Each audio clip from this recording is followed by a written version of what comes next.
তার দেশে ফেরাকে ঘিরে বিএনপি ব্যাপক প্রস্তুতি নিয়েছে। কি পরিমাণ মানুষের আগমন ঘটবে বোঝা যাচ্ছে না, কিন্তু তারেক রহমান যখন ফিরছেন তখন দেশের রাজনৈতিক পরিস্থিতি কোন দিকে মোড় নিয়েছে এটি কিন্তু ভাবনার বিষয়। আগে যতটা সহজ ছিল, অনেকে বলছেন এখন তারেক রহমানকে ফেরা মাত্রই নানা রকম প্রতিকূলতা মুখোমুখি তাকে হতে হবে। তিনি কি পারবেন এই প্রতিকূল রাজনৈতিক পরিস্থিতি মোকাবেলা করে সামনে এগোতে? দর্শক, আমরা একটু বিষয়টি আলোচনা করি। যেটি হচ্ছে যে বিমানবন্দর এলাকার গার্মেন্টস কারখানা ছুটির পরামর্শ বিজিএমইএ এর বিমানবন্দর এলাকায় তারেক রহমানের দেশে ফেরা উপলক্ষে বিএনপির মিছিল, ব্যাপক প্রস্তুতি। 300 ফিটে এইরকম স্থানে সাধারণত কোন রাজনৈতিক দল সমাবেশ করে না, কিন্তু বিএনপি অত্যন্ত ঠান্ডা মাথায় বিষয়টি সিদ্ধান্ত নিয়েছে এবং আমার ধারণা একটা ভালো সিদ্ধান্ত। নতুন জায়গায় হলেও এমন একটা জায়গায় যেটা অনেকটা ঢাকা থেকে বিচ্ছিন্ন, কিন্তু আবার ঢাকার ভেতরেই। সুবিধাটা হবে এই, যদি এই 300 ফিট এলাকায় যদি সমবেত হওয়ার আয়োজন না করত, তাহলে তারেক রহমানকে সম্বর্ধনা জানাতে, শুভেচ্ছা জানাতে লক্ষ লক্ষ মানুষ ছুটে যেত বিমানবন্দর এলাকায় এবং পরিস্থিতি খুবই বেসামাল অবস্থা হতো। আন্তর্জাতিক ফ্লাইট ওঠা নামা, যাত্রীদের চলাচল সবকিছু মিলায় একটা কঠিন অবস্থা তৈরি হতো। সেই জায়গায় এটা একটা চমৎকার সিদ্ধান্ত, একটা উৎসবের আবহ তৈরি হয়েছে। এর মধ্যে বেগম খালেদা জিয়ার শারীরিক অবস্থারও কিছুটা উন্নতি হয়েছে, যদিও বলা যাবে না তিনি একেবারেই নিরাপদ অবস্থায় আছে, তারপরও কিছুটা ভালো অবস্থায় আছে। তারেক রহমান সম্ভবত, আমি যেটা এখনো পুরো তার রুটটা প্রকাশ না করলেও আমি যেটা বুঝি, যে বিমানবন্দরে আসার পরে, হযরত শাহজালাল বিমানবন্দরে আসার পর সেখান থেকে তিনি হয়তো একটি হেলিকপ্টারে করে যাবেন এভার কেয়ার হসপিটালের পাশে যেই হেলিপ্যাড নির্মাণ করা হয়েছে সেখানে নামবেন। সেখান থেকে তিনি মাকে দেখবেন প্রথমে, মাকে দেখে হয়তো ওই হেলিকপ্টারে তিনি ফিরতে পারেন ওই যেখানে তিনি সমাবেশ করতে চান বা গণসম্বর্ধনা নিতে চান সেখানে। তাহলে যেটা হবে যে রাস্তার যে ব্যাপক স্রোত, সেই স্রোতটা এড়ানো যাবে, কারণ এই ধরনের স্রোতে মধ্যে অনেক রকম দুর্ঘটনা ঘটতে পারে।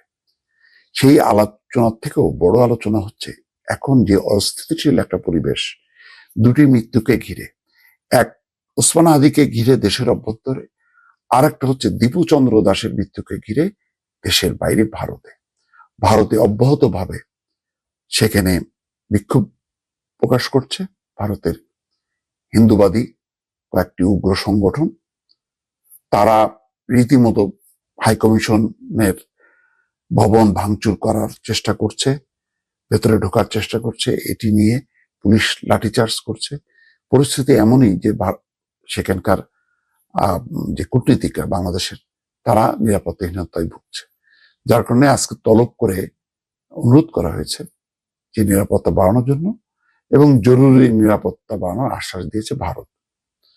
কিন্তু সারা ভারতেই আসাম, ত্রিপুরা, পশ্চিমবঙ্গের কলকাতা, দিল্লি সবখানেই এখন বাংলাদেশ বিরোধী স্লোগান হচ্ছে, প্রতিবাদ সমাবেশ হচ্ছে।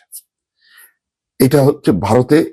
এই অবস্থায় দুই দেশের মধ্যে কূটনৈতিক টানাপোড়েন। অন্যদিকে বাংলাদেশে ওসমান হাদির মৃত্যুকে ঘিরে সেখানে খুব দ্রুত গতিতে তার বিচার নিশ্চিত করা হচ্ছে। যেমন আজকে দাবি ইনকিলাব মঞ্চের 30 দিনের মধ্যে হাদি হত্যার বিচার নিশ্চিতের দাবি।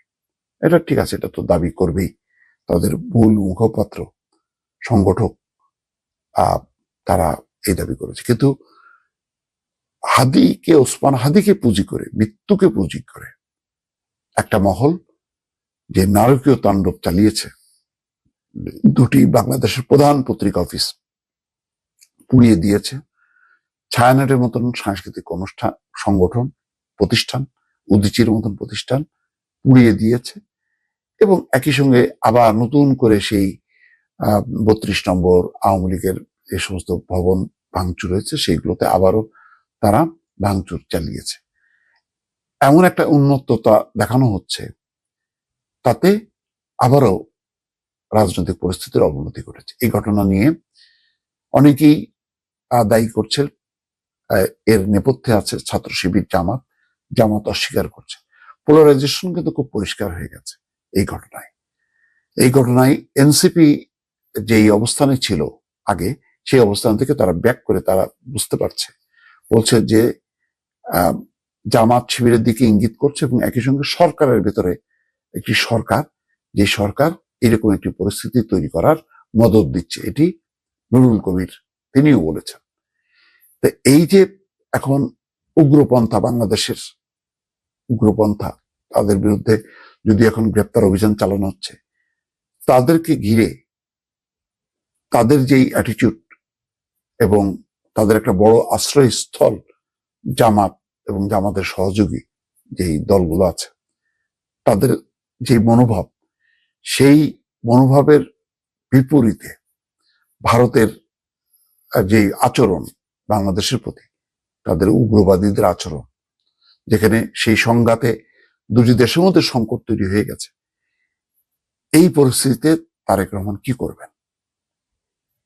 রাজনীতির মাঠ নিয়ন্ত্রণ করা, ভোটের মাঠকে একটা উৎসবে পরিণত করার এই আয়োজন তিনি কি সফল করতে পারবেন? অনেকে এখনো মনে করেন যে তারেক রহমান অল্প কয়েকদিনের জন্য আসতেছেন এবং তিনি চলে যাবেন, পরিস্থিতি খারাপ হয়ে যাবে আরো।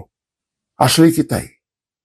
নির্বাচন কমিশন বলছে তারা যে কোনো মূল্যে নির্বাচন করবে এবং ভালো নির্বাচন করবে।